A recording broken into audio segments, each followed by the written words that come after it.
வார்த்தைக்கு செல்வோம், திருப்பிக் கொள்வோம். ஆதியாகமம் 22ஆம் அதிகாரம் 14ஆம் வசனம். ஆபிரகாம் அந்த இடத்துக்கு யெகோவா ஈரே என்று பெயரிட்டான். அதனாலே கர்த்தருடைய பர்வதத்திலே பார்த்து கொள்ளப்படும் என்று இந்நாள் வரைக்கும் சொல்லப்பட்டு வருகிறது. ஆபிரகாம் அந்த இடத்துக்கு யெகோவா ஈரே என்று பெயரிட்டான். என்ன பெயரிட்டான்? யெகோவா ஈரே என்று பெயரிட்டான். கடந்த பல வாரங்களாக தேவனுடைய நாமங்களை குறித்து நாம் தியானித்துக் கொண்டு வருகிறோம். நம்முடைய தேவனுக்கு பல நாமங்கள் இருக்கிறது. Elohim, El Shaddai, Ebenezer, Jehovah Nissi, Jehovah Rapha, Jehovah Shalom, Jehovah Shammah, Jehovah ஷிகேனோ, Jehovah Jireh, Jehovah Rohi, Jehovah Sabaoth, Immanuel, இயேசு என்று இப்படி பல நாமங்கள் நம்முடைய தேவனுக்கு சத்தியவேதத்திலே கொடுக்கப்பட்டிருக்கிறது. அது மாத்திரமல்ல, அவருடைய ஒவ்வொரு நாமமும் அவருடைய சுபாவத்தை வெளிப்படுத்துகிறது, அவருடைய குணாதிசயத்தை வெளிப்படுத்துகிறது, அவருடைய தன்மையை வெளிப்படுத்துகிறது. அவர் எப்படிப்பட்டவர், அவர் எவ்வளவு பெரியவர், அவர் எவ்வளவு நல்லவர், அவர் என்ன செய்து கொண்டிருக்கிறார், அவர் எவ்வளவு பெரியவராயிருக்கிறார், அவரால் என்ன முடியும் என்பதையெல்லாம் பாருங்க இந்த நாமங்கள் நமக்கு என்ன செய்கிறது? வெளிப்படுத்துகிறது. அது மாத்திரமல்ல, இதிலே கடந்த 5 வாரங்களாக யெகோவா ஈரே என்கிற இந்த நாமத்தை நாம் தியானித்துக் கொண்டு வருகிறோம். யெகோவா ஈரே என்றால் என்ன அர்த்தம்? யெகோவா ஈரே என்றால் என்ன பொருள்?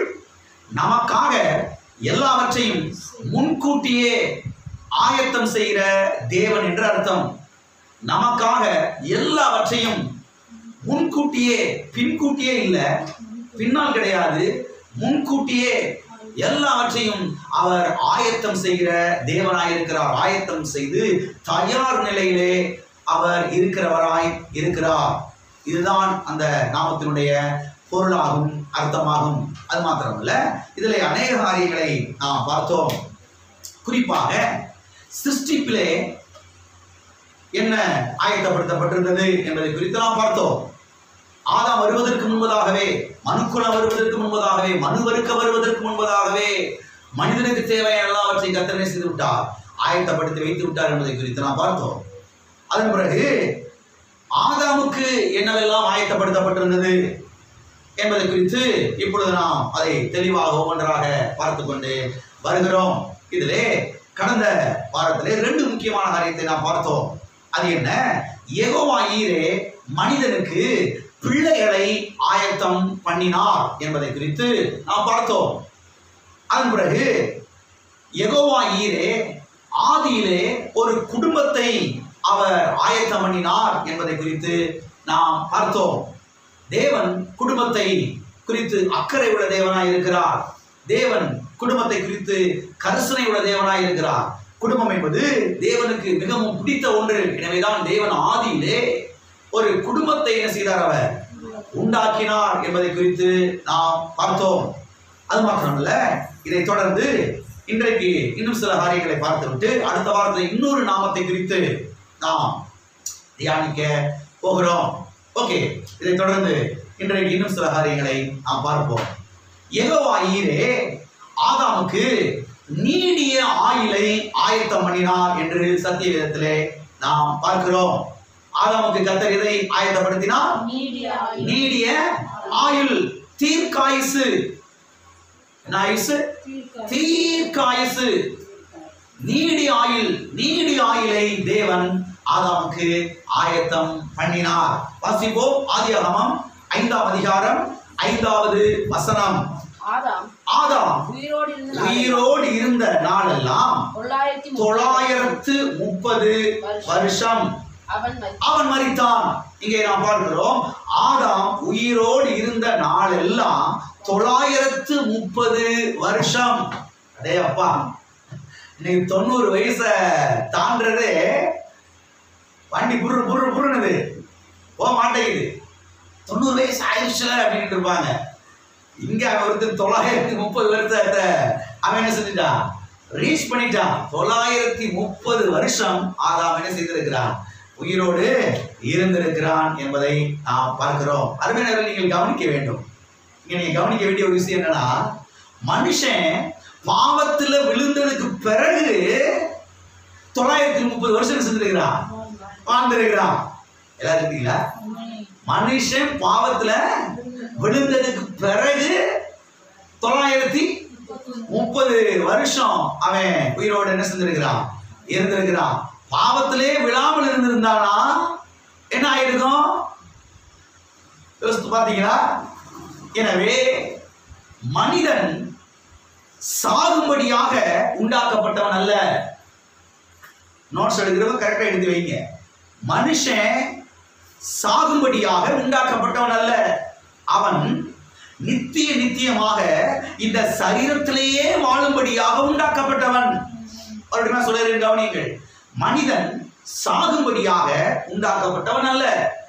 மனிதன் நித்தியமாக எட்டர்னல் என்றென்றைக்குமே இந்த சரீரத்திலேயே அவன் வாழும்படியாக தேவனாலே உண்டாக்கப்பட்டவன். ஆமென். அப்ப ஏன் இன்றைக்கு சாவு வந்திருக்கிறது உலகத்திலே?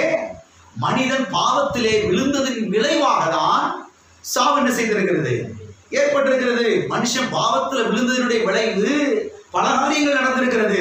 அதுல ஒரு முக்கியமான காரியம் என்ன, சாவு, மரணம் வந்திருக்கிறது. மனுஷன் பாவத்துல விழுந்ததுனால பாருங்க, சாவு வந்திருக்குது, வியாதி வந்திருக்கிறது, தரித்திரம் வந்திருக்கிறது, நோய் வந்திருக்குது, பிரிவினைகள் வந்திருக்குது, சுயநலங்கள் வந்திருக்கிறது, சண்டைகள் வந்திருக்கிறது, கலவரங்கள் வந்திருக்கிறது, இன்னும் பல காரியங்கள் நடந்திருக்கிறது மனுஷன் பாவத்தில் விழுந்ததின் விளைவாக. அதுல ஒரு காரியம் என்ன, மனுஷன் பாவத்தில் விழுந்ததின் விளைவாக மரணம். மரணம் என்று சொல்லும் பொழுது பாருங்க, இயற்கை மரணம் மாத்திரமல்ல, பாருங்க விபத்து மரணங்கள், துடித்து சாகிறது, ரத்தம் சிந்தி சாகிறது, இப்படிப்பட்ட மரணங்கள் என்ன செய்திருக்கிறது, உலகத்திலே வந்திருக்கிறது. இதெல்லாம் மனிதனுடைய பாவத்தின் விளைவாக என்ன செய்திருக்கிறது, உலகத்திலே ஏற்பட்டிருக்கிறது. பாவத்தின் விளைவாக தான் இந்த அழிவுகள், இந்த நாச மோசங்கள், இந்த பேரழிவுகள், இந்த பூகம்பங்கள், பாருங்க தீ விபத்து, இப்படிப்பட்ட விபத்துகள்லாம் மனுஷனுடைய பாவத்தின் விளைவாக என்ன செய்கிறது, நடக்கிறதை தவிர இந்த விபத்துகளை எல்லாம் தேவன் உண்டாக்குகிறது கிடையாது. அருமையான தேவனுடைய பிள்ளைகளை கவனியுங்கள். தேவனுடைய சித்து விளையாட்டு கிடையாது, இதெல்லாம் தேவனுடைய திருவிளையாடல் கிடையாது. இது மனுஷன் என்ன சொல்றான், இதெல்லாம் தேவனுடைய திருவிளையாடலுங்க, திருவிளையாடல். விளையாட்டுக்கு ஒரு பேர் வேற எக்ஸ்ட்ரா வச்சு திருவிளையாடல் வச்சது. அது ஜென்ட்லா விளையாட்டு கிடையாது, திருவிளையாடல். இது கடவுளுடைய திருவிளையாடல கிடையாது, மனுஷனுடைய பாவத்தின் விளைவாக ஏற்பட்டவைகள். இதற்கு காரணம் மனுஷனுடைய பாவம், அடுத்தபடியாக பிசாசு. தேவன் காரணம் கிடையாது. ஏற்படுகிற சாவுகள், மரணங்கள், அழிவுகள், பேரழிவுகள், தீ விபத்துகள், இதற்கு தேவன் காரணம் கிடையவே கிடையாது என்பதை நீங்கள் சத்தியத்திலிருந்து திட்டவட்டமாய் புரிந்து கொள்ள வேண்டும். சில சத்தியங்களை பாருங்க, நீங்கள் உங்களுடைய ஆவியிலே ஆழமாய் பதித்து வைக்க வேண்டும். அப்பொழுதுதான் ஜெபத்துக்கு பதிலை பெற்றுக்கொள்ள முடியும். கத்திரி இப்படி இருப்பாரு, அப்படி இருப்பாரு, கத்திரி இதையும் செய்வார், அதையும் செய்வாரு, கத்திரி இப்படி இப்படிங்க அதெல்லாம் சொல்ல முடியாதுன்னா ஜெபத்துக்கு பதில் என்ன செய்ய முடியாது, பெற்றுக்கொள்ள முடியாது. தேவனை குறித்த சரியான ஒரு படம், தேவனை குறித்த சரியான ஒரு தெளிவு இருக்கும் பொழுதுதான் போய் தைரியம் என்ன செய்ய முடியும், ஜெபிக்க முடியும். ஜெபத்துக்கு பதில் என்ன செய்ய முடியும், பெற்றுக்கொள்ள முடியும். ஆகவே மனிதன் பாருங்க சாகும்படியாக உண்டாக்கப்பட்டவன் அல்ல, மனிதன் நித்தியமாக இந்த சரீரத்திலே வாழும்படியாக தேவனால் என்ன செய்யப்பட்டவன், உண்டாக்கப்பட்டவன். ஆனால் இன்றைக்கு மனுஷன் சாகுறான், மரிக்கிறான். சாவு என்பது அவனுக்கு பாருங்க ஏற்பட்ட ஒன்றாய் ஆகிவிட்டது. ஏனென்றால் மனிதனுடைய பாவத்தின் விளைவு. அது மாத்திரமல்ல, விளைவாக மனிதனுடைய ஆயுள் நாட்கள் குறைந்து கொண்டே வந்தாலும் கூட தேவனுடைய பிள்ளைகள் சீக்கிரத்திலே மரிப்பது தேவனுடைய திட்டம் கிடையாது. எத்தனை பேர் ஆமென் சொல்றீங்க? பாவத்தின் விளைவாக இன்றைக்கு மனுஷனுடைய ஆயுள் காலங்கள் குறைந்து கொண்டே வருகிறது. 930 வருஷம் இருக்கிறான் இல்லையா, இன்னொருத்தர் 930 வருஷம் இருக்கிறான், அப்புறம் 600, அப்புறம் 500, அப்புறம் 400, அப்படியே 250, அப்படி 175 ஆபிரகாம் அப்படி வந்துடுறாரு, அப்படி 120 ஆபிரகாம் இது மோசே வந்துடுறாரு. இல்லையா? அப்படியே குறைந்து கொண்டே வருகிறது. இன்னைக்கு ஆவரேஜ் பாருங்க, சொல்றாங்க 60 வயசு தாண்டறதே பெருசா இருக்குது. சில நாடுகள் எல்லாம் கணக்கு எடுத்திருக்கிறாங்க. அவங்க நாடுகள்ல 40 வயசு யாருமே தாண்டறது இல்லையா? இன்னைக்கு இருக்கிறத சொல்றேன். ஒரு 10-20 வருஷத்துக்கு முன்னாடி அவங்க புள்ளி விவரமா எடுத்திருக்கிறாங்க. அது இன்னைக்கு சொல்றேன், 2024 10-20 வருஷத்துக்கு முன்னாடி எடுத்த புள்ளி விவரங்கள். அவங்க நாட்டில் பாருங்க 35 வயசு 40 வயசுனாவே அவ்வளவுதான் அப்படின்ற முடிவுக்கு வந்துடுறாங்க. இந்தியா எவ்வளவோ பரவாயில்ல போல 70-75 போயிடுறாங்க. சில ஆட்கள்லாம் 89-90 அப்படி போயிடுறாங்க. அன்னைக்கு ஒரு அம்மாவை குறித்து பார்த்துக்கிட்டு இருந்தேன். நம்ம 250 வயசு தாண்டிட்டாங்க. இப்ப ரீசெண்டா ஒரு போன மாசத்துல பாருங்க, அடே அப்பா ஆள் பார்க்க அப்படி இருக்கிறாங்க, 250 வயசு தாண்டிட்டாங்க, இருக்கிறாங்க, உயிரோட கண்டுபிடிச்சிருக்கிறாங்க எங்க ஒரு தேசத்துல. அப்ப பாருங்க, பாவத்தின் விளைவாக மனுஷனுடைய ஆயுசு நாட்கள் ஒருவேளை குறைந்து கொண்டே இருந்தாலும் கூட தேவனுடைய பிள்ளைகள் சீக்கிரத்திலே மரிப்பது தேவனுடைய திட்டம் கிடையவே கிடையாது. அவர்கள் நீடித்து வாழ்வதைத்தான் தேவன் விரும்புகிறார். அவர்கள் நீடித்து வாழ்வதுதான் தேவனுடைய திட்டமாய் இருக்கிறது. ஆமென். எனவேதான் சத்தியவேதம் திட்டமும் தெளிவுமா நமக்கு போதிக்கிறது. நீடித்த நாட்களால் நான் அவனை திருப்தியாக்குவேன், கழுகு சமானமாய் அவனுடைய வயது திரும்ப வாழ வயது போல ஆகும். அப்பத்தின் தண்ணீரை ஆசீர்வதிப்பேன், வியாதியை உன்னை விட்டு விலக்குவேன், உன் ஆயுசு நாட்களை நான் பூரணப்படுத்துவேன். என்னாலே உன் நாட்கள் என்ன செய்யும்? பெருகும். நீதிமொழியில பார்க்கிறோம், என்னாலே உன் நாட்கள் பெருகும், குறையும் கிடையாது, பெருகும். அப்ப நாட்கள் பெருக்கிக் கொள்ள முடியுமா? வருஷங்களை கூட்டிக் கொள்ள முடியுமா? கூட்டிக் கொள்ள முடியும். அதுக்கு சில வழிமுறைகள் எல்லாம் சத்தியவேதத்திலே கொடுக்கப்பட்டிருக்கிறது. சத்தியவேதத்திலே நாம் பார்க்கிறோம், நீ உன் பிள்ளைகளின் பிள்ளைகளை காண்பாய், நீ உன் பிள்ளைகளின் பிள்ளைகளை காண்பாய். இருக்கிறீங்களா? வாசிப்பாங்க வசனத்தை. சங்கீதம் 128:6. நீ உன் பிள்ளைகளின் பிள்ளைகளை என்ன செய்வாய்? காண்பாய். சங்கீதம் 128:6. நீ உன் பிள்ளைகளின் பிள்ளைகளையும் இஸ்ரவேலுக்கு உண்டாகும் சமாதானத்தையும் காண்பாய். நீ உன் பிள்ளைகளின் பிள்ளைகளை என்ன செய்வாய்? காண்பாய். பிள்ளைகளின் பிள்ளைகளை காணணும்னா எவ்வளவு வயசு வேணும்? 30 வயசு போதுமா? 40 வயசு போதுமா? 50 போதுமா? போதாது. பிள்ளைகளின் பிள்ளைகளை என்ன செய்வாய்? காண்பாய். ஆமென். அப்ப பிள்ளைகளின் பிள்ளைகளை காண்பதற்கு குறைஞ்சது 60 வயசு தாண்டி போயிட்டே இருக்கணும். ஆமென். அவங்க கல்யாணத்தை பார்க்கணும்னா அப்புறம் ஒரு 70 வயசு தாண்டணும். அப்புறம் அதோடைய குட்டியோட கல்யாணத்தை பார்க்கணும்னா 80-85 போயிட்டு இருக்கணும். அப்ப இதெல்லாம் தேவனுடைய பிள்ளைகள் விசுவாசம் செய்யணும். உலகத்துல பாருங்க, பாவத்தின் விளைவாக மனுஷனுடைய ஆயுசின் வருஷங்கள் உலகத்தில் இருக்கிற ஜனங்களுக்கு ஒருவேளை குறைந்து கொண்டே வரலாம். ஆனால் தேவனுடைய பிள்ளைகளுக்கு அப்படி கிடையவே கிடையாது. பலத்தின் மிகுதினாலே, பலத்தின் மிகுதினாலே என்று எழுதப்பட்டிருக்கிறது. ஆமென். அப்ப 80 வயசு குறைஞ்சது, கூடுனது 120. எல்லாம் இருக்கிறீங்களா? இருக்கிறீங்களா? வீட்டுக்கு போயிட்டீங்களா? குறைஞ்சது 80, கூடுனது 100. இல்ல பாஸ், அதையும் நான் தாண்ட விருப்பப்படுறேன். ஓகே, ரொம்ப சந்தோஷம், ஒரு பிரச்சனை கிடையாது. கர்த்தருக்கு சந்தோஷம் தான். உங்க சரீரம் ஒத்து வந்துச்சு, போக முடியும்னா உங்க விசுவாசம், அதுக்கேற்ற உணவுகள், அதுக்கேற்ற சரியான தூக்கங்கள், அதுக்கேற்ற சரியான காரியங்கள் எல்லாத்தையும் சரியா பராமரிச்சீங்கன்னா தாராளமா என்ன செய்யலாம். கர்த்தருக்கு ஒரு பிரச்சனை கிடையவே கிடையாது. நீங்க 120 இருந்தாங்க, 190 இருந்தாங்க, அவருக்கு என்ன பிரச்சனை? ஒரு பிரச்சனை கிடையவே கிடையாது. ஆனா பாருங்க, குறைஞ்சது 80 வந்துடணும். அது குறைஞ்சு கீழே என்ன செஞ்சிடக்கூடாது, விட்டுறக்கூடாது. கூடுனது 120 அங்கிட்டு என்ன செய்யலாம், தாராளமா நீங்க போகலாம். ஆகவே இந்த உலகத்திலே பாவத்தின் விளைவாக மனுஷனுடைய ஆயுசு நாட்கள் ஒருவேளை குறையலாம். ஆனா தேவனுடைய பிள்ளைகள் என்ன செய்யக்கூடாது, குறைந்த வயதிலே மரிக்க கூடாது. அவர்கள் நீடித்து வாழ வேண்டும். அவர்கள் நீடித்து வாழ்வதுதான் தேவனுடைய சித்தமாக திட்டமாக இருக்கிறது. எனவே நீங்கள் உங்கள் பிள்ளைகளின் பிள்ளைகளை காண வேண்டும் என்று யெகோவா ஈரே விரும்புகிறார். ஆமென். சொல்லுங்க, நான் என் பிள்ளைகளின் பிள்ளைகளை காண வேண்டும் என்று யெகோவா ஈரே விரும்புகிறார். அந்த தலைப்பிள்ளையோட பிள்ளை மட்டும் பார்க்க கூடாது, கடைசி பிள்ளை இருக்கு பாருங்க, அந்த பிள்ளையோட பிள்ளை என்ன செஞ்சிடணும் பார்த்துட்டு. சில ஆட்கள் அதில் திருப்தி அடைஞ்சிருவாங்க, மூத்த பிள்ளையோட பிள்ளைய பார்த்துட்டேன் இனி நான் போயிடுறேன். அப்புறம் அந்த கடைசி பிள்ளையோட பிள்ளைய பார்க்க வேணாம் இருக்கிறீங்களா? கடைசி பிள்ளையோட பிள்ளைய பார்க்க வேணாம், அதோட விசேஷத்தை பார்க்க வேணாம், அதோட விசேஷ ஃபங்க்ஷன்ல ஒரு சாப்பிட வேணாம். எல்லாம் இருக்கிறீங்களா? சில ஆட்கள் சீக்கிரம் போற மாதிரி ஐடியாவே இல்லை. சில ஆட்கள் சீக்கிரம் ஒரு துடிக்கிறாங்க, சீக்கிரம் போக வேணாம்னு நினைக்கிற ஆட்களை பாராட்டணும். அப்படியே சில ஆட்களா பாருங்க, என் பேத்தியோட விசேஷத்தை பார்த்துறையா அப்படின்னாங்க. ரைட், சந்தோஷம், ரொம்ப சந்தோஷம், பாராட்டுகள். வாங்க, கர்த்தர் விசுவாசத்தை கனம் பண்றாரு, உருவத்தை நிறைவேற்றுவார். ஆமென். ஆகவே யெகோவா ஈரே மனிதனுக்கு நீடிய ஆயுள் என்ன செய்திருக்கிறார்? ஆயத்தம் பண்ணி வைத்திருக்கிறார். ஆகவே இதுதான் உங்களை குறித்து தேவனுடைய திட்டமாகும். இதை விசுவாசியுங்கள்.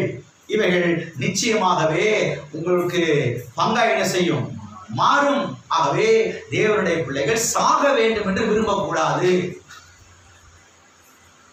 ஆமென். காணாமே தேவனுடைய பிள்ளைகள் சாகணும் செய்யக்கூடாது, விரும்பவே கூடாது. கர்த்தருக்காக, அவருடைய நாம மகிமைக்காக இந்த பூமியிலே நீடித்து வாழ வேண்டும் என்று என்ன செய்ய வேண்டும்? தீர்மானிக்க வேண்டும், விரும்ப வேண்டும். பக்கத்துல கைப்பிடி சொல்லுங்க, சாக வேண்டும் என்று விரும்பாதீங்க.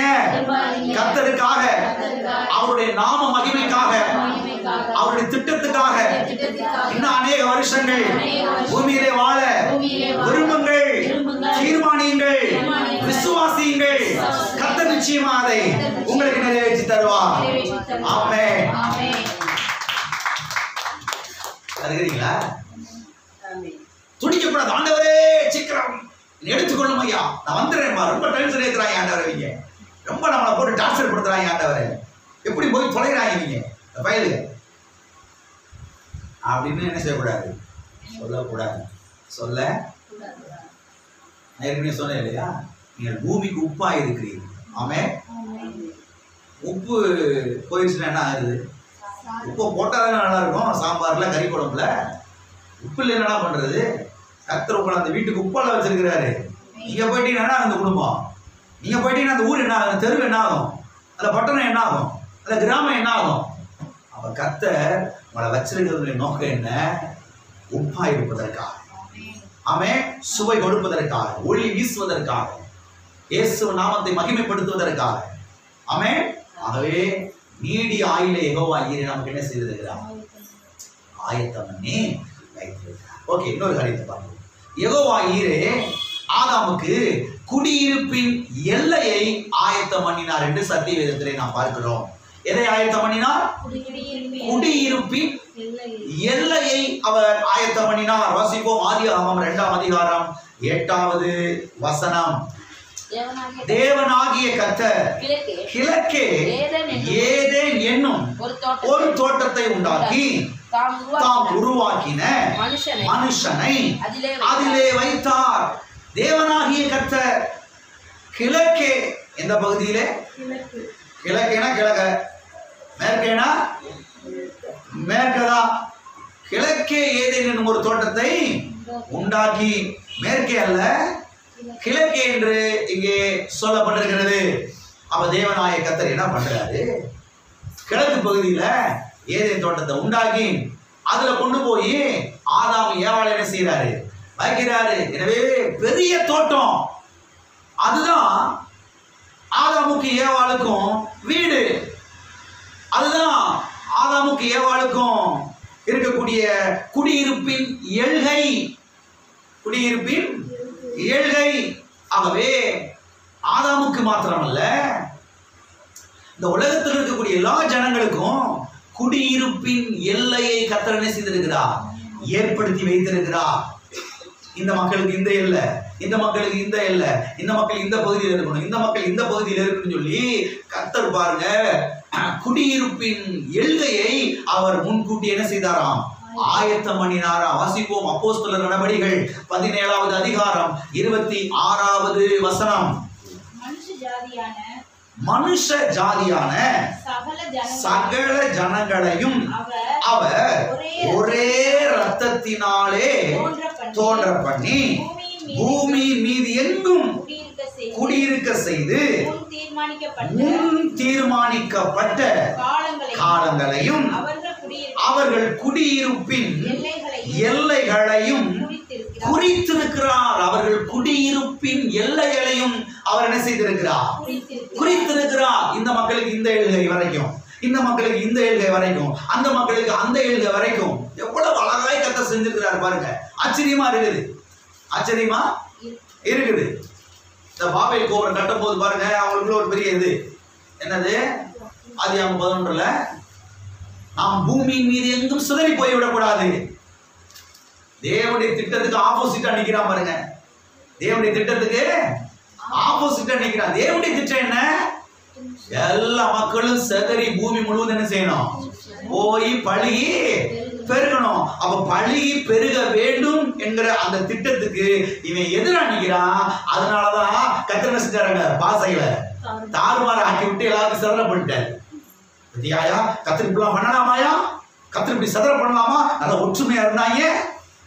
ஆண்டவருக்கு பிடிக்கல. ஆண்டவருக்கு சில ஆட்கள் எப்படி எடுத்துக்கிறாங்க பாருங்க. அதை எவ்வளவு ஒற்றுமையா இருந்தாங்க, ஒன்னா இருந்தாங்க, ஒரே கூட்டமா இருந்தாங்க, ஒரே ஜாதி சமுதாயமா இருந்தாங்க. கர்த்தர் பாரு உள்ள புகுந்து எல்லாத்தையும் கெடுத்து எல்லாத்தையும் செஞ்சாரு, இப்படி உடச்சு விட்டாரு. இவரை போய் இப்படி நல்ல கர்த்தர் சொல்றீங்க? திருப்பி சொல்றேன், இவர் தான் நல்ல கர்த்தர். ஆமென். கர்த்தருடைய திட்டம் என்ன? கர்த்தருடைய அனாதி திட்டம் என்ன? கர்த்தருடைய அனாதி நோக்கம் என்ன? இவர்கள் பழுகி பெருகி பூமி என்ன செய்ய வேண்டும்? நிரப்ப வேண்டும். பழுகி பெருகி பூமி நிரப்பதை விட்டுவிட்டு நீங்க எங்கேயுமே போக கூடாது, ஒரே இடத்துல உட்காரலாம் பார்த்துட்டாங்க. அங்கே இருந்துருவோம்பா, யாரும் போக கூடாது பாட்டோம். அதனாலதான் கர்த்தர் என்ன பண்ணாரு? அவங்க எல்லாத்தையும் விரிச்சு, ஒப்பா உனக்கு இந்த எழுக, உனக்கு அந்த எழுக, உனக்கு இந்த எழுக, உனக்கு இந்த எழுக, எல்லாம் போ, அங்கங்க போ, அங்கங்க போய் பழுகி பெருகு, பூமி முழுவதும் இருக்கணுமே. அதான் என்னுடைய திட்டம். நீ ஒரு இடத்துல மாத்திரம் இருக்கக்கூடாது, வளர்ச்சியை குறுக பண்ணக்கூடாது, பெருக்கத்தை குறுக பண்ணக்கூடாது, நீ பழுகி பெருகணுமே. அதான் என்னுடைய திட்டம். என் திட்டத்துக்கு எதிராக நீ நிற்கிற. அதனாலதான் நான் என்ன செய்யறேன், நீ எப்படி பண்றேன்னு சொல்லி கர்த்தர் என்ன செஞ்சாரு? பூமி முழுவதும் அதை சதற பண்ணினாரு. அப்ப பூமியின் எல்லையை கர்த்தர் என்ன செய்திருக்கிறார்? அவர் முன்கூட்டியே ஆயத்தம் பண்ணி இருக்கிறாரு. அந்த பக்கத்துல போனா ஆட்கள் நல்லா கருப்பா இருக்கிறாங்க, அந்த பக்கத்துல போனா ஆட்கள் வெள்ளையா இருக்கிறாங்க, இந்த பக்கத்துல போனா மாநிலமா இருக்கிறாங்க. இந்தியாவுக்கு வந்தா ரெண்டு கலந்த ஆட்கள் என்ன செய்யறாங்க? ஏறுகிறாங்க. உனக்கு இந்த ஏரியாவா, உனக்கு இந்த ஏரியா, உனக்கு இந்த ஏரியா, நீ பாட்டுக்கு என்ன செய்ய சந்தோஷமா ஏறு. பூமியின் எல்கையெல்லாம் கர்த்தர் என்ன செய்திருக்கிறாரு? அவர்களுக்கு ஆயத்தம் பண்ணி இருக்கிறார் என்று சத்திய வேதத்திலே நாம் தெளிவாக இங்க என்ன செய்கிறோம்? பார்க்கிறோம். எனவே பாருங்க, எந்தெந்த ஜனங்கள் எந்தெந்த தேசத்திலே குடியிருக்க வேண்டும், எந்தெந்த பகுதியிலே குடியிருக்க வேண்டும் என்று யெகோவா ஈரே முன்கூட்டி என்ன செய்திருக்கிறார்? திட்டம் பண்ணியிருக்கிறார். எனவே நீங்களும் கூட எதனையும் கவனிக்கணும். நீங்களும் கூட எங்கே குடியிருக்க வேண்டும் என்பது தேவனுக்கு முன்கூட்டியே தெரியும். முன்கூட்டியே சிலருக்கு ரொம்ப கவலை, ஆண்டவரே நான் அமெரிக்காவில் பிறந்திருந்தா, எங்க பிறந்திருந்தா, இங்க பிறந்து இந்த ஆட்டம், இங்க அமெரிக்காவில் பிறந்திருந்தா மனுஷன் எப்படி யோசிக்கிறான் பாருங்க. கர்த்தாவை தோத்துறோம், என்னை இந்த ஊர்ல வச்சிருக்கிறீங்க, உங்க ஸ்தோத்திரம். இந்த ஊருக்கு என்னை உப்பா வச்சிருக்கிறீங்க, ஒளியா வச்சிருக்கிறீங்க, விளக்கா வச்சிருக்கிறீங்க, ஆசீர்வாதம் வச்சிருக்கிறீங்க. கர்த்தாவே இந்த ஊர் மக்களுக்கு நான் ஆசீர்வாதம் இருக்க போறேன். அப்படி வர்றதே கிடையாது. நான் அமெரிக்காவில் பிறந்திருந்தா, சீனாவில் பிறந்திருந்தா, லண்டன்ல பிறந்திருந்தா, ஜப்பான்ல பிறந்திருந்தா சொல்லி கற்பனையில போய் போய் போய் இப்ப இருக்கிற வருஷங்களை வேஸ்ட் பண்ணிடுறது, இப்ப இருக்கிற நாட்களை காலங்களை வேஸ்ட் பண்ணிடுறது. அருமையானவர்களை கவனியுங்கள். கர்த்தர் நம்ம இங்கதான் வைத்திருக்கிறார், இந்த இடத்துல தான் வைத்திருக்கிறார். அவன் இங்க இருப்பதான் தேவனுடைய திட்டம். அவன் ஏதோ ஒரு நோக்கத்துக்காக, ஏதோ ஒரு திட்டத்துக்காக தேவன் என்ன செய்திருக்கிறாரு? இந்த ஊரில் நம்ம வைத்திருக்கிறார். எனவே இப்பொழுது அவைகளை நீங்கள் கண்டுபிடித்து அங்கே நீங்கள் என்ன செய்ய வேண்டும்? குடியிருக்க வேண்டும். அங்கே குடியிருக்கும் போதுதான் அருமையானவர்களை கவனிங்கள், ஒரு நிறைவான சந்தோஷம், ஒரு நிறைவான மகிழ்ச்சி உங்களுக்கு என்ன செய்யும்? உண்டாகும். நல்ல கவனிங்களேன், ஒரு முக்கியமான விஷயத்தை நான் சொல்றேன். கர்த்தர் உங்களை எங்க இருக்கணும்னு அவரு விரும்புறாரோ அங்க நீங்க இருங்களேன். அங்க இருந்தீங்கன்னாவே நிறைவான ஒரு சந்தோஷம், நிறைவான ஒரு மகிழ்ச்சி, ஆமென். அது இருக்கும். கர்த்தர் உங்களை வைக்காத இடத்துல நீங்க போய் இருந்தீங்கன்னா இருதயம் எப்பயுமே எப்படி இருக்கும்? ஒரு கலங்கின சுனையை போல. கலங்கின சுனை அப்படி கலங்கின ஒரு குளத்தை மாதிரி இருக்கும் பாருங்க. அப்படி கலங்கி போய் அப்படியே ஒன்றும் இல்லாம இருக்கும். ஆனா கர்த்தர் உங்களை எங்கதான் வச்சிருக்கிறாருங்கிறத கண்டுபிடிச்சு, கர்த்தர் நீ இங்கதான் வச்சிருக்கிறாரு, இங்கதான் இருக்க சொல்லியிருக்கிறாரு, நான் இங்கதான் இருப்பேன், இங்கதான் கர்த்தர் என்னை குறித்து பெரிய திட்டத்தை வச்சிருக்கிறாரு, இங்க இருக்கிற மக்களுக்கு ஆசீர்வாதம் என்னை வச்சிருக்கிறாரு சொல்லி கண்டுபிடிச்சு அங்க நீங்க உருப்படியா இருந்து பாருங்களேன். ஒரு நிறைவான சந்தோஷம், ஒரு நிறைவான மகிழ்ச்சி பாருங்க அங்கே நமக்கு என்ன செய்யும். சில ஆட்களை பாருங்க ஒரு இடத்துல என்ன செய்ய மாட்டாங்க, உருப்படியாவே இருக்கவே மாட்டாங்க, ஓடிக்கிட்டே இருப்பாங்க. ஒரு இடத்துல இருக்கிறது கிடையாது, ஒரு இடத்துல இருக்கிறது கிடையவே. தொழில் எடுத்துக்கிட்டா கூட பாருங்க சில ஆட்கள் ஒரு தொழில் உருப்படியா பண்றதே கிடையாது. இதை பண்ணுவாங்க, அவனை அதை பண்ணுவாங்க, அதை பண்ணுவாங்க, அதை பண்ணுவாங்க, அதை பண்ணுவாங்க. என்னப்பா பண்ற? அவங்களுக்கு கிடையாதுல தெரியாது, இது கிடையாது செய்வாங்கன்ற மாதிரி. இல்ல கர்த்தர் செய்ய சொல்லியிருக்கிறார், கர்த்தர் அதை பண்ண சொல்லியிருக்கிறாரு. இதுல நல்லா போனா கர்த்தர் நல்லா கொண்டு வருவாரு, இதன் மூலமா கர்த்தருடைய நாம மகிமைப்படும், இதன் மூலமா கர்த்தருக்கு நிறைய கொடுக்கலாம், கர்த்தருக்கு விதைக்கலாம், கர்த்தர் நிறைய நடத்துறாரு. அப்படி கண்டுபிடிச்சு அப்படி போயிட்டோம்னு வச்சுக்கோங்களேன், நான் சொல்றேன் இந்த உலகத்துக்கே ஆசீர்வாதமான செய்யலாம். அதனால பாருங்க அந்த சில நாட்கள் ஓடிக்கிட்டே இருப்பாங்க, ஒரு இடத்துல இருக்க மாட்டாங்க. இங்க ஓடுறது, அங்க ஓடுறது, அங்க ஓடுறது, அங்க ஓடுறது, பறக்குறது. என்ன செய்யறது? கண்கள் அப்படியே பறந்து போறது, கண்கள் அப்படியே பறந்து அப்படி இருக்கக்கூடாது. கண்டுபிடிக்கணும், அதிகமாக ஜெபத்துல தரித்து இருக்கணும், தேவ பிரசன்னத்தில் அமர்ந்து இருக்கணும். கர்த்தாவே என்னை குறித்து உங்களுடைய திட்டம் என்ன, நான் எங்க இருக்கணும், எந்த ஊர்ல இருக்கணும், எந்த தேசத்துல இருக்கணும், எந்த நாட்டுல இருக்கணும், எந்த பகுதியில இருக்கணும், எங்க நான் இருக்கணும் ஆண்டவரே, உண்மையா நீங்க இருக்கிறது அப்படி சுத்தம் ஆண்டவரே. கர்த்தாவே ஸ்தோத்திரம், இங்க நான் இருக்கிறேன்பா, உண்மையா இருக்கிறேன், கீழ்ப்படுகிற ஆண்டவரே, இந்த சபைக்கு உண்மையா இருக்கிறேன், இந்த சபையில நான் கீழ்ப்படுகிற ஆண்டவரே, இந்த மெய்ப்பனுக்கு நான் உண்மையா இருக்கிறேன், இந்த மெய்ப்பனுக்கு நான் கீழ்ப்படி நடக்கிற ஆண்டவரே, நீங்க பிளஸ் பண்ணுங்க ஆண்டவரே. உண்மையாவே கர்த்தர் பிளஸ் பண்ணுவாருங்க. அப்படி நீங்க ஜெபம் பண்ணிருக்கீங்களா? கர்த்தா இந்த சபையில என்ன வச்சிருக்கீங்க, இந்த மெய்ப்பனுக்கு கீழே வச்சிருக்கீங்க, இந்த மெய்ப்பனுக்கு நான் கீழ்ப்படி நடக்க போறேன், இந்த மெய்ப்பனுக்கு நான் செவி கொடுக்க போறேன், உங்களுடைய ஊழியக்காரன் நான் கீழ்ப்படுகிற ஆண்டவரை சொல்லி கர்த்தா நீங்க பிளஸ் பண்ணுங்க ஆண்டவரை, நீ ஆசீர்வதிங்க ஆண்டவரை அப்படி சொல்லி பாருங்க. பெரிய ஒரு நிறைவு, பெரிய ஒரு மகிழ்ச்சி, பெரிய ஒரு சந்தோஷம் நம்முடைய வாழ்க்கையில உண்டாகும். ஆகவே அநேக ஜனங்கள் அங்கே இங்கேயும் ஓடி திரிந்து வருஷங்களை காலங்களை வீணடிக்கிறத போல நம்ம அங்கே இங்கேயும் ஓடி திரியக்கூடாது. அதிகமாக அந்நிய பாஷையில ஜெபித்து தேவ பிரசன்னத்தில் அமர்ந்து பாருங்க கர்த்தர் நம்ம எங்கே இருக்க சொல்லுகிறார் என்பதை கண்டுபிடித்து அங்கே என்ன செய்ய வேண்டும், இருக்க வேண்டும். இருக்கும் பொழுதுதான் ஒரு நிறைவான சந்தோஷம், நிறைவான மகிழ்ச்சி, ஆனந்தத்தை நாம் பார்க்க முடியும். அது மாத்திரம் இல்ல, சிலர் என்ன நினைக்கிறாங்கன்னா, அல்ல கவனிக்கிறீங்களா, சிலர் என்ன நினைக்கிறாங்கன்னா, கர்த்தர் ஆயத்தம் பண்ணின இடத்துல இருக்காம கர்த்தர் சொல்லியிருப்பார் தெளிவா, அப்பா நீ இங்க தான் இருக்கணும், நீ இதைத்தான் செய்யணும், நீ இதைத்தான் பண்ணணும், இப்படி இருக்கிறதா என்னுடைய சித்தம், என்னுடைய விருப்பம் சொல்லி கர்த்தர் சொல்லியிருப்பாரு. ஊழியக்காரன் மூலமா சொல்லியிருப்பாரு, வேதத்தை வாசிக்கும் போது சொல்லியிருப்பாரு, பிரசங்க செய்தியை கேட்டுக்கொண்டே இருக்கும்போது சொல்லியிருப்பாரு, இப்படி கர்த்தர் சொல்லியிருப்பாரு. ஆனாலும் கூட இவங்க என்ன பண்றது, போய் உபவாசம் இருக்குது. எதுக்கு உபவாசம் இருக்கிறது? உபவாசம் இருந்து ஜெபம் பண்ணி கர்த்தரை மாத்துறதுக்கு. ஆண்டவரே எனக்கு இங்க இருக்க பிடிக்கல, நீ வேற எங்கேயாவது கொண்டு போங்க ஆண்டவரே. கர்த்தர் சொல்றீங்க இங்கதான்ப்பா இருக்கணும், நீங்க தான் இருக்கணும், உனக்கு இதுதான், இங்க நான் உன்னை பிளஸ் பண்ணுவேன், நான் உன்னை ஆசீர்வதிப்பேன், நீ உண்மையாயிரு, எனக்கு உண்மையை காண்பி, இந்த சபைக்கு உண்மையாயிரு, இந்த ஊழியக்காரன் நீ உண்மையாயிரு அப்படின்னு கர்த்தர் சொன்ன. இவங்க போய் உபவாசம் இருந்து கர்த்தாவே அப்படின்னு செய்வாங்க. கர்த்தரை மாத்துற வேலையில சத்தியம் சொல்லுகிறது, நான் கர்த்தர், நான் மாறாதவர், இயேசு கிறிஸ்து நேற்றும் இன்றும் என்றும் மாறாதவர். அப்ப கர்த்தர் மாறாதவர்னா யார் தான் மாறணும்? இவங்க தான் மாறணும். இவங்க மாறதை விட்டுவிட்டு கர்த்தரை மாத்துறதுக்காக போய் என்ன செய்யுது, உபவாசம் இருந்து ஜெபம் பண்ணிட்டு இருக்குது. ஆண்டவரே யாராவது ஊழியக்காரர் நீங்க பேசி அவர் சொல்ல வைங்க ஆண்டவரே, எல்லாரும் இருக்கிறீங்களா? அப்படிலாம் இறங்கக்கூடாது. கர்த்தர் திட்டமா சொல்லிட்டாரு, இதுதான் போவோம், எழுக இங்கதான் இருக்கணும், இப்படிதான் இருக்கணும் அப்படி சொல்லிட்டாருன்னா சந்தோஷமான செய்ய ஆரம்பிக்கும், அதுல பயணிக்க சந்தோஷமாய் அதுல பயணிக்க ஆரம்பிக்க வேண்டும். ஆமே, பயணிச்சு வாங்க. கர்த்தர் எல்லா தேவையிலையும் என்ன செய்வார், அற்புதமா சந்திப்பா. எனவே கர்த்தர் பாருங்க நமக்காக பாருங்க எதை ஆயத்தம் பண்ணி வைத்திருக்கிறாரோ, எங்கே ஆயத்தம் பண்ணி வைத்திருக்கிறாரோ அங்கே இருக்கும் போதுதான் அது நமக்கு பாருங்க ஆசீர்வாதமா இருக்கும். அங்கு இருப்பதுதான் நல்லது, சமாதானம், நிறைவு. ஆமே. இன்னொரு காரியத்தை பார்த்து நாம் முடிப்போம். யெகோவா ஈரே ஆதாமுக்கு நன்மைகளை மாத்திரம் அவர் ஆயத்தம் பண்ணினார் என்று சத்தியவேதம் சொல்லுகிறது. மறுபடியும் சொல்லுகிறேன் கவனிங்கள். யெகோவா ஈரே ஆதாமுக்கு நன்மைகளையும் ஆயத்தம் பண்ணி வைக்கல. யெகோவா ஈரே ஆதாமுக்கு நன்மைகளை மாத்திரமே என்ன செய்தார்? ஆயத்தம் பண்ணினார் என்று சத்தியவேதம் சொல்லுகிறது. சரி, யெகோவா ஈரே ஏன் ஆதாமுக்கு நன்மையானவைகளை மாத்திரம் அவர் ஆயத்தம் பண்ணினார்? ஏன் அவர் நன்மையானவைகளை மாத்திரம் ஆதாமுக்கு ஆயத்தம் பண்ணி வைத்தார் என்று சொன்னால், அவர் நல்லவராய் இருக்கிறபடினாலே. ஆமென்.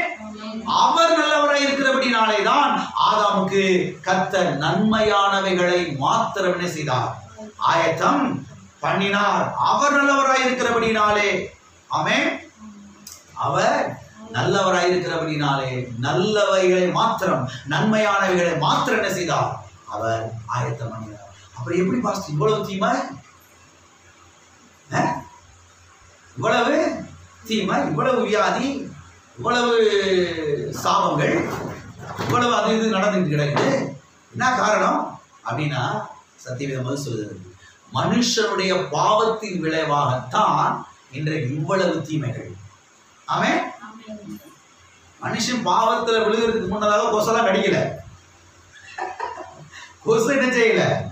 அன்னைக்கு யாரோட சொல்லிட்டு இருந்தாங்க, ஆண்டவர் வந்த உடனே ஆண்டவர் என்னப்பா முதல்ல கேட்ப, ஆண்டவர் ஏன் ஆண்டவர் கொசு கடிக்கிற கொசு நான் படைச்சிங்க நான் கேட்கலான்னு இருக்கேன் அப்படின்னு யாரோ ஒரு பையன் சொல்லிட்டு, ஆண்டவரே கொசுவெல்லாம் கடிக்குது, ஏன் பொடிக்கிற கடிக்கிற கொசுவெல்லாம் நீங்க படைச்சிங்க ஆண்டவரே அப்படின்னு ஆண்டவர்கிட்ட கேட்பீங்க. அந்த பையன் சொல்லிட்டு அவனுடைய அறிவு அவ்வளவுதான், சின்ன பையன் இல்லையா? எல்லாம் இருக்கிறீங்களா? மனுஷன் பாவத்தில் விழுகிறதுக்கு முன்பதாக விஷங்கள்லாம் கிடையாது, விஷ பூச்சிகள்லாம், அதாவது நன்மை செய்யக்கூடிய பூச்சிகளாக தான் இருந்துச்சு, நன்மை செய்யக்கூடியதான் இருந்துச்சு.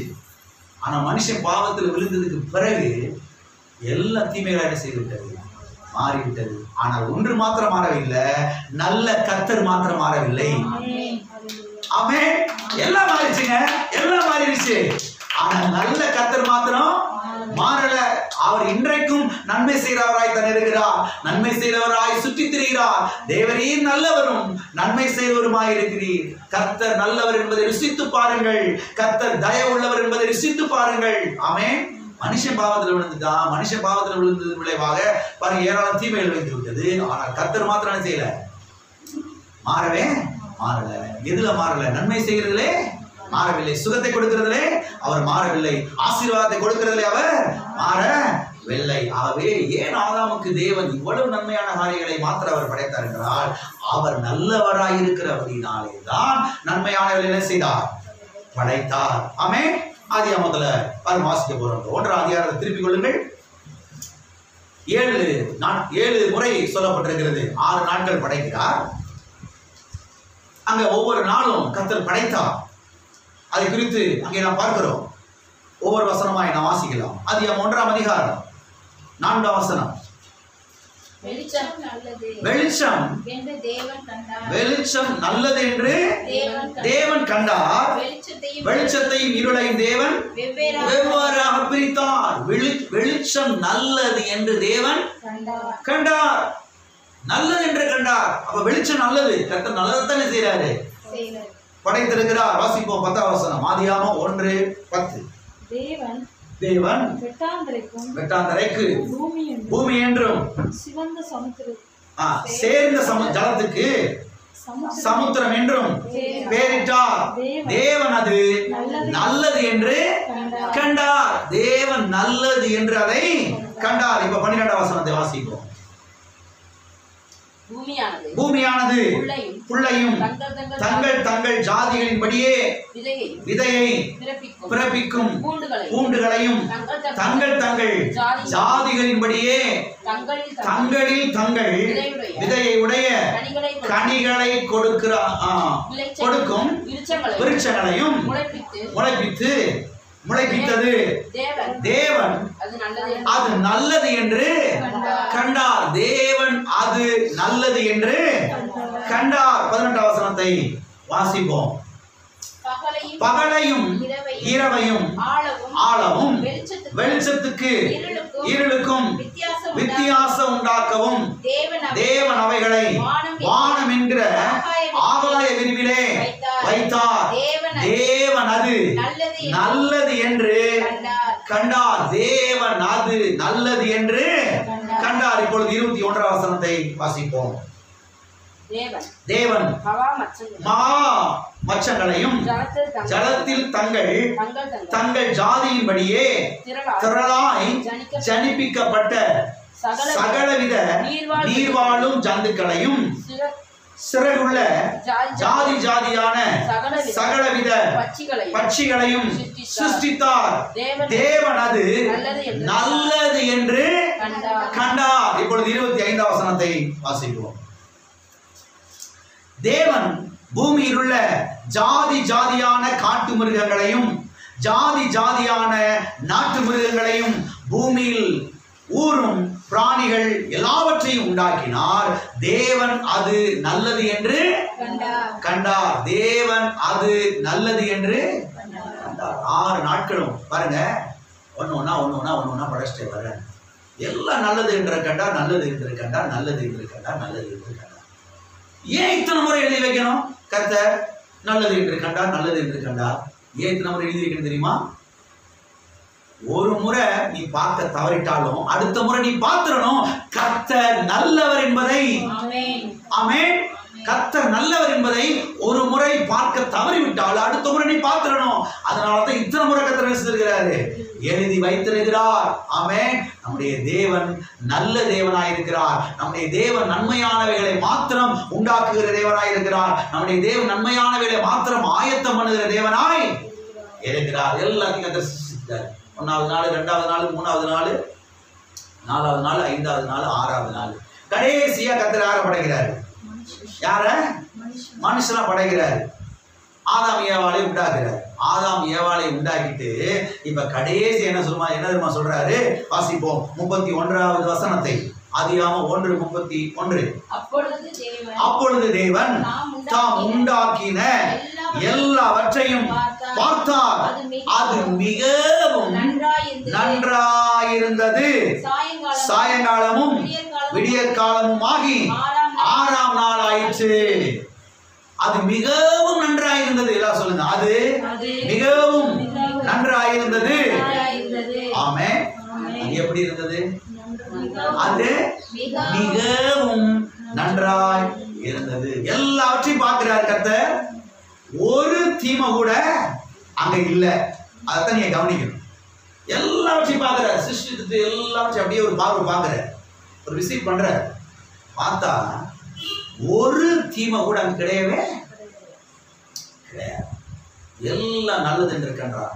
அது மிகவும் நன்றாய் இருந்தது. எனவே யெகோவாயிரே ஒரு தீமையை கூட உண்டாக்கவில்லை என்பதை நீங்கள் திட்டவட்டமாக சத்தியவேதத்திலிருந்து என்ன செய்ய வேண்டும்? புரிந்து கொள்ள வேண்டும். கர்த்தர் ஒரு தீமையை கூட உண்டாக்கவில்லை என்பதை திட்டமும் தெளிவுமாக உங்களுடைய ஆவியிலே, ஆத்துமாவிலே நீங்கள் பதித்து வைக்க வேண்டும். ஏன் இதை பதித்து வைக்க வேண்டும்? ஏனென்று சொன்னால் இப்படிப்பட்ட அறிவு, இப்படிப்பட்ட வெளிச்சம், இப்படிப்பட்ட வெளிப்பாடுதான் நமக்கு நன்மைகளை கொண்டு வரும். ஆமென்.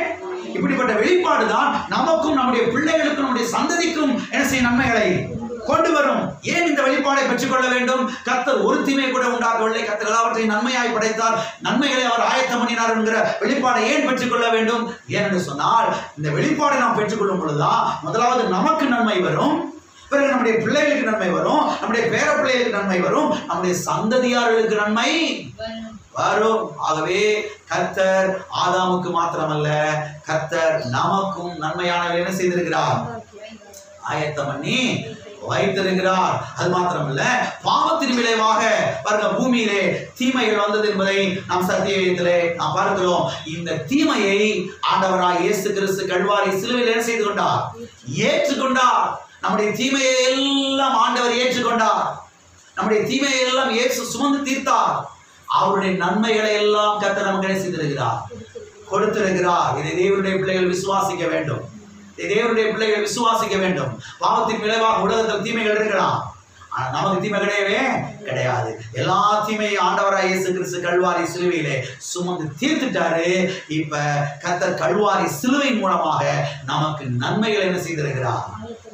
கொடுத்திருக்கிறார். ஆமென். கர்த்தாவே, கல்வாரி சிலுவையின் மூலமாக நீ சம்பாதித்து வைத்திருக்கிற நன்மைகள் என்னுடைய வாழ்க்கையில வந்து பலிக்கட்டும், என்னுடைய குடும்பத்திலே வந்து பலிக்கட்டும், என்னுடைய பிள்ளைகளுடைய வாழ்க்கையில வந்து பலிக்கட்டும், எங்க சபை மக்களுடைய வாழ்க்கையில வந்து என்ன செய்யட்டும்?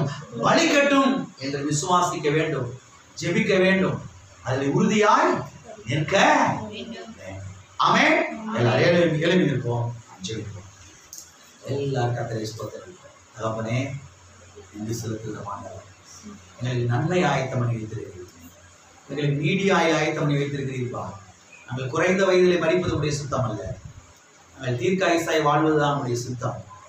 அகால மரணங்கள் எங்களுடைய பங்கல்ல. ஓ தேவனே, ஸ்தோத்திரம் ஆண்டவரே, ஸ்தோத்திரம் ஆண்டவரே. ஓ ஹல்லேலூயா. நாங்கள் தீர்க்காயுசாய் வாழ்வதுதான் உடைய சுத்தமானது. ஓ தேவனே, ஸ்தோத்திரம் ஆண்டவரே. குறைந்த வயது மரணத்தை எதிர்த்து நிற்கிறோம், எதிர்த்து நிற்கிறோம் இயேசுவின் நாமத்தினாலே. கர்த்தாவே, நன்மைகளை கட்டவிழ்கிறோம், நன்மைகளை கட்டவிழ்கிறோம். ஹல்லேலூயா, ஹல்லேலூயா, ஹல்லேலூயா. பிதாவே, இயேசுவின் நாமத்தில் உடைய சமூகத்தில் ஆசீர்வதிக்கப்பட்ட இந்த மாலை வேளைக்கு ஆசீர்வதி. அந்த இருக்கிற பிள்ளைகள் எல்லாரும் கையில் ஒப்புக் கொடுக்கிறோம். கர்த்தாவே, கல்வாரி சிலுவையில் நீ சம்பாதித்து வைத்திருக்கிற எல்லா நன்மைகள் வந்தும் கர்த்தாவே பிள்ளைகளுடைய வாழ்க்கையை வலிப்பதாக, வலிப்பதாக ஆண்டவரே. ஸ்தோத்திரம் ஆண்டவரே, ஸ்தோத்திரம் ஆண்டவரே, ஸ்தோத்திரம் ஆண்டவரே. ஓ ஸ்தோத்திர, ஸ்தோத்திர, ஸ்தோத்திரம் ஆண்டவரே, ஸ்தோத்திர கர்த்தாவே. தகப்பனே, நன்மைகள் வந்து பலிக்கிறபடியா நன்றி. ஓ சுகம் என்கிற நன்மை, ஐஸ்வர்யம் என்கிற நன்மை, கர்த்தா சமாதானம் என்கிற நன்மை, நீடியாயில் என்கிற நன்மை கர்த்தாவை வந்து பலிக்கும்படியா நாங்கள் ஜெபிக்கிறோம் ஆண்டவரே. ஓ தீர்க்காயுசு என்று எழுதப்பட்டிருக்கிறதே, பூரண ஆயுசு என்று எழுதப்பட்டிருக்கிறதே, வார்த்தைகளை உறுதிப்படுத்தும்படியா நாங்கள் ஜெபிக்கிறோம். கர்த்தாவே, ஸ்தோத்திரம். அமிதமாய் செய்கிறீர், அதுக்காக நன்றி. இயேசுவின் நாமத்தில் பிதாவே. என் ஆத்துமாவே கர்த்தரை ஸ்தோத்திரி, என் முழு உள்ளமே அவருடைய பரிசுத்த நாமத்தை ஸ்தோத்திரி. என் ஆத்துமாவே கர்த்தரை ஸ்தோத்திரி, கர்த்தர் செய்த சகல உபகாரங்களையும்